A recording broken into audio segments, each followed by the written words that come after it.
dear learners.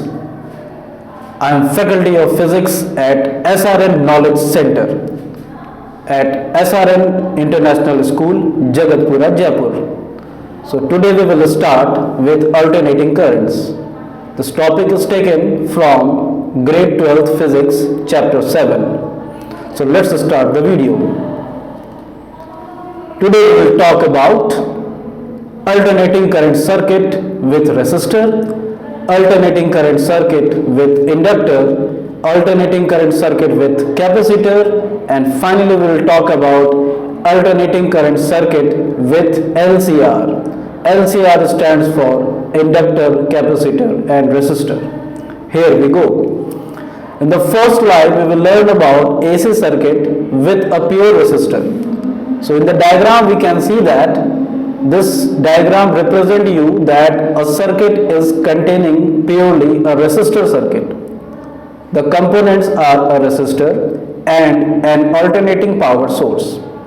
So we know that alternating current is equal to EMF upon resistance. So EMF is the peak value of EMF is taken as E naught upon R sin omega t, and induced EMF will be taken as E naught sin omega t. So this graph represents the characteristic feature of alternating EMF and alternating current. It will increase the value from 0 and attain a peak value, then the value decreases to 0, then negative value will attain by the current as well as EMF, and hence this cycle of alternating will complete. Now here in another graph, which is also known as phasor diagram, we can see that there is a relation between current and EMF. So in this graph we can see that the phase angle from origin is omega t. So this is the phase difference from the origin, and when we will find the difference between current and EMF, then we will find that both will move in the same phase. Means there is no lag between current and EMF. Now let's talk about another circuit, that is AC circuit with pure inductor. Inductor is a device in which when current supplies, it will generate magnetic effect, and hence we can see that there is a relation between EMF and current. So let's find the two diagrams. First is the wave diagram and second is the phasor diagram. In wave diagram we can see that there is a phase difference of pi by 2, and when current starts from a negative phase angle and EMF starts from 0, this phase difference continues till the operation ends. Now in phasor diagram it is very much clear that how the difference between current and EMF is represented. This difference is pi by 2. Now let's talk about the AC circuit with pure capacitor. In this circuit the component will be a capacitor and a AC power source. So the relation between EMF and the phase difference can be given as E is equal to E naught sin omega t.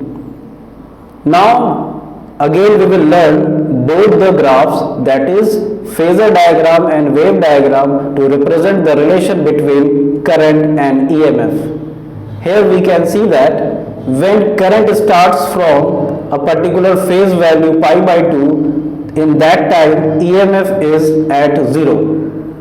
Then both reaches to their maximum peak values and end up with 0 and the corresponding values which is related to pi by 2 phase angle. Now let's talk about the phasor diagram. Here, as the capacitor is a device which is hold the charges when the charges are more than the supply, and it will release the charge when demand is higher and supply is lesser. So here in this circuit there will be surplus charges, and that's why when we talk about the phasor diagram and the relation between current and EMF, it will lead with the EMF or the lead with current by pi by 2 phase angle. So EMF is starting from omega t and current is having a lead of pi by 2 phase angle. So this is the all three circuits purely we have studied. Now let's talk about a combined circuit in which all three components are combined in a single circuit. That is, a circuit consists of inductor, capacitor and resistor.